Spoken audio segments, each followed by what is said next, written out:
Hello दोस्तों, आप सभी का स्वागत है हमारे यूट्यूब चैनल जॉब अलर्ट्स में। दोस्तों, आरआरबी एनटीपीसी 15 फरवरी सेकंड शिफ्ट का एनालिसिस 100% रियल प्रश्न आ गए। दोस्तों, आज के पेपर की एनालिसिस की बात करें दोस्तों, तो मॉडरेट लेवल का पेपर था दोस्तों, और एग्ज़ाम पैटर्न में कोई चेंज नहीं हुआ। जो पहले शिफ्ट में जो एग्ज़ाम पैटर्न था दोस्तों, वही पैटर्न चल रहा है। दोस्तों, आगे बात करें दोस्तों, मैथ्स की बात करें तो दोस्तों ईजी टू मॉडरेट लेवल के है। बस दोस्तों, जो 4 से 5 प्रश्न जो आ रहे हैं दोस्तों, 4 से 5 प्रश्न उनकी थोड़ी डिफ़िकल्ट लेवल हाई थी। और आज सेकंड शिफ्ट का जो एनालिसिस कर रहे हैं दोस्तों, जो फर्स्ट शिफ्ट से थोड़ा सा +1 लेवल का था दोस्तों, ज़्यादा कोई डिफरेंस नहीं था दोस्तों। करंट अफेयर्स से प्रश्न कम आ रहे हैं, स्टैटिक जीके से दोस्तों बहुत ज़्यादा प्रश्न आ रहे हैं, और जनरल अवेयरनेस के दोस्तों लेवल बढ़ गया है दोस्तों। यहाँ पर रीजनिंग दोस्तों आसानी आ रही है दोस्तों।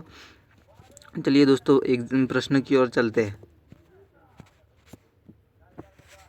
दोस्तों, आगे बढ़ते हैं। पहला प्रश्न आया था, कौन सा वेब ब्राउज़र नहीं है? पूछा गया दोस्तों, इनमें से कौन सा वेब ब्राउज़र नहीं है? तो दोस्तों हमें ऑप्शन तो नहीं मिल पाए। तो दोस्तों, वेब ब्राउज़र की बात करें तो एक तो माइक्रोसॉफ्ट ऑफिस होता है दोस्तों, माइक्रोसॉफ्ट ऑफिस।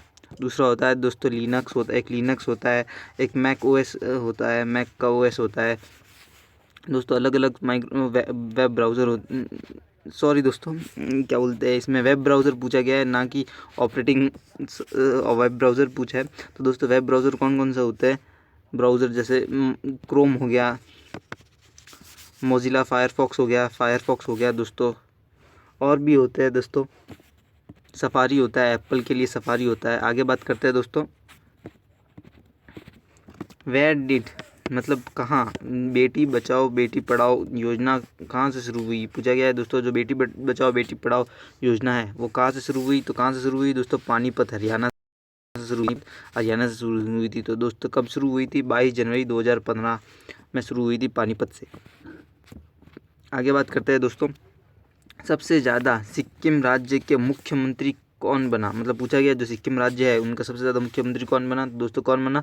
पवन कुमार चमलिंग बने दोस्तों। कौन बना? पवन कुमार चमलिंग, और ये पाँचवीं बार बने हैं दोस्तों, 5वीं बार बने। दोस्तों, दूसरा प्रश्न आया था ऑथर से रिलेटेड। पूछा गया है कि रत्नावली जो किताब है, ये भी एक रिपीटेड प्रश्न है दोस्तों, जो रत्नावली की किताब है वो किसने लिखी है? तो किसने लिखी है दोस्तों? हर्षवर्धन ने लिखी है। किसने लिखी है दोस्तों? हर्षवर्धन ने। आगे पूछा गया दोस्तों, फुल फॉर्म से रिलेटेड प्रश्न आया था दोस्तों। पूछा गया कि परिवेश जो है उसका फुल फॉर्म पूछा गया है। तो उसका फुल फॉर्म हो जाएगा दोस्तों, proactive and responsive facilitation interactive and virtuous environmental single window hub. बहुत ही बड़ा फुल फॉर्म है दोस्तों इसका, और ये दोस्तों मिनिस्ट्री ऑफ एनवायरमेंट से रिलेटेड है दोस्तों, मिनिस्ट्री ऑफ एनवायरमेंट से रिलेटेड। आगे बात करते हैं दोस्तों, पूछा गया है WTO का जो वर्ल्ड ट्रेड ऑर्गेनाइजेशन है उनका 2015 में 164वां सदस्य कौन बना? पूछा गया है दोस्तों, 2015 में 164वां सदस्य कौन बना? तो कौन बना है दोस्तों? इसका उत्तर हो जाएगा दोस्तों अफगानिस्तान, इसका सही उत्तर हो जाएगा। तो WTO की बात करें तो दोस्तों इसका हेडक्वार्टर जिनीवा में है दोस्तों। कहाँ है दोस्तों? जिनीवा स्विट्जरलैंड में है दोस्तों। आगे बात करें, किताब से बुक एंड ऑथर से रिलेटेड है दोस्तों। पूछा गया किताब उल हिंद जो किताब है किस भाषा में लिखी गई है? तो किस भाषा में लिखी गई है? अरबी भाषा में, जो अरबिक भाषा में लिखी गई है। और किसने लिखी है दोस्तों? पूछा जाए तो अल बुरूनी ने लिखी है। किसने लिखी है दोस्तों? अल बुरूनी ने। आगे बात करते हैं दोस्तों, पूछा गया है कि पूर्व का वेनिस किसे कहा जाता है? पूछा गया है कि जो ईस्ट का वेनिस है उसे किसे कहा जाता है? तो उसका उत्तर हो जाएगा दोस्तों उदयपुर को पूर्व का वेनिस कहा जाता है। आगे बात करते हैं दोस्तों, पूछा गया है एक दोस्तों रीजनिंग से बोल सकते हैं या जनरल अवेयरनेस से बोल सकते हैं। पूछा गया था कि गुजरात अगर गांधीनगर है तो शिलोंग क्या हो जाएगा? मतलब गुजरात की कैपिटल क्या है दोस्तों? गांधीनगर। तो शिलोंग भी एक कैपिटल है, तो किस राज्य की है? तो दोस्तों मेघालय की कैपिटल शिलोंग है दोस्तों। किसका है? मेघालय की। आगे बात करते हैं दोस्तों, पूछा गया है कि 2019 में महात्मा गांधी की कौन सी जयंती मनाई गई? तो पूछा गया है कि महात्मा गांधी कौन सी जयंती मनाई गई 2019 में? तो 125वीं जयंती मनाई गई दोस्तों, 125वीं। तो दोस्तों, बात करें महात्मा गांधी की बर्थ डेट की, तो 2 अक्टूबर 1869 में इनका जन्म हुआ था दोस्तों, 1869 में इनका। आगे बात करते हैं दोस्तों, पूछा गया था कि निम्न में से कौन सी नदी अरब सागर में गिरती है? पूछा गया दोस्तों, निम्न में से कौन सी अरब सागर में गिरती है? तो दोस्तों ऑप्शन तो नहीं मिल पाए, पर दोस्तों बात करें कौन कौन सी नदियाँ इसमें गिरती है, तो एक तो दोस्तों है लूनी नदी, वो अरब सागर में गिरती है। दूसरा है साबरमती, दूसरा है दोस्तों माही, ये भी अरब सागर में गिरती है। दूसरा नर्मदा दोस्तों, नर्मदा। तीसरा एक है दोस्तों तापी, ये सब दोस्तों अरेबियन सी में गिरती है दोस्तों, अरेबियन सी में।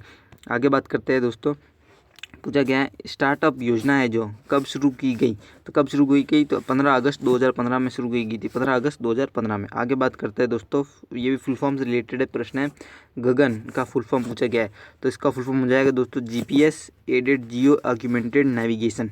ये दोस्तों गगन एक सैटेलाइट का नाम है दोस्तों, सैटेलाइट का इसरो ने लॉन्च किया था फॉर जीपीएस के लिए दोस्तों, नेविगेशन के लिए। आगे बात करते हैं दोस्तों, पूछा गया है यूएनईपी का हेडक्वार्टर पूछा गया है दोस्तों, तो इसका हेडक्वार्टर कहाँ पर है दोस्तों, नैरोबी केन्या में है दोस्तों। कहाँ है दोस्तों, नैरोबी केन्या में। आगे बात करते हैं, पूछा गया है उत्तराखंड को तिब्बत से कौन सा दर्रा माउंटेन पास जो होता है दोस्तों अलग करता है, तो कौन करता है दोस्तों, मन्ना पास। जो मन्ना पास दर्रा है वो उत्तराखंड और तिब्बत को अलग करता है। आगे बात करते हैं दोस्तों, पूछा गया है इनमें से कौन सी ऊर्जा रेनेबल यानी कि नवीकृत सोर्स ऑफ एनर्जी है, तो उसका उत्तर हो जाएगा सनलाइट। अगर ऑप्शन में सनलाइट दिया गया था तो दोस्तों आपका सही उत्तर हो जाएगा। आगे पूछा गया था दोस्तों, इस प्रश्न में थोड़ा कन्फ्यूजन है कि इस कैंडिडेट से ये बोला है कि गरबा नृत्य किस राज्य का नृत्य है, तो इसका उत्तर हो जाएगा दूसरा गुजरात। और किसी ने बोला है कि कुचिपुड़ी, तो कुचिपुड़ी आंध्र प्रदेश का है। और कुछ छात्रों से बात हुई तो दोस्तों उन्होंने पूछा था कि ये दोस्तों मैच द फॉलोइंग वाला प्रश्न था, मैच द फॉलोइंग वाला, तो आगे 2 ऑप्शन तो और नहीं मिले दोस्तों। आगे बात करते हैं, पूछा गया है दोस्तों कौन सी missile air to air attack करने वाली मिसाइल है, जो एयर टू एयर घात करने वाली मिसाइल कौन सी है, तो ऑप्शन दे रखा था दोस्तों, एक तो ब्रह्मोस, आकाश और एक एस्ट्रा। तो दोस्तों ब्रह्मोस की बात करें दोस्तों, ये एयर टू एयर भी है, एयर टू वाटर भी है और सरफेस टू सरफेस मिसाइल भी है। और दोस्तों आकाश की बात करें तो ये सरफेस टू सरफेस मिसाइल है। तो अस्त्रा की दोस्तों मुझे पता नहीं है क्या है, तो मेरे हिसाब से दोस्तों ब्रह्मोस यहाँ पर सही उत्तर हो जाएगा दोस्तों। आगे बात करते हैं दोस्तों, पूछा गया कि गांधी शांति पुरस्कार किस वर्ष से शुरू हुआ। जो गांधी शांति पुरस्कार है वो किस वर्ष शुरू हुआ, तो 1995 में शुरू हुआ दोस्तों। कब शुरू हुआ, 1995। अगला प्रश्न पूछा गया है दोस्तों, भारत और बांग्लादेश के बीच जो भूमि बंटवारे से संबंधित 2015 में कौन संविधान संशोधित किया, तो पूछा गया 2015 में संविधान संशोधन किया भारत और बांग्लादेश की भूमि को लेकर कौन सा है, तो 100वां है दोस्तों, 100th है दोस्तों, कौन सा है, 100वां। आगे बात करते हैं, तो इनमें से कौन सा देश फीफा लगातार सबसे ज़्यादा खेला है, यानी पूछा गया जो फीफा वर्ल्ड कप है वो सबसे ज़्यादा कौन सा देश खेला है, तो दोस्तों ब्राज़ील है जो सबसे ज़्यादा बार खेला है। और ब्राज़ील ही है दोस्तों जो सबसे ज़्यादा बार जीता। कितनी बार जीता, दोस्तों 5 बार जीता है world cup, FIFA world cup. दोस्तों आज की वीडियो में बस इतना ही। अगर आपको ये वीडियो पसंद आई हो तो ज़्यादा से ज़्यादा लोगों के साथ शेयर करें। और दोस्तों अगर आपने फर्स्ट शिफ्ट का एनालिसिस नहीं देखा है तो उसका लिंक भी हमने डिस्क्रिप्शन में दे दिया है दोस्तों, आप ज़रूर जाके देखें। धन्यवाद।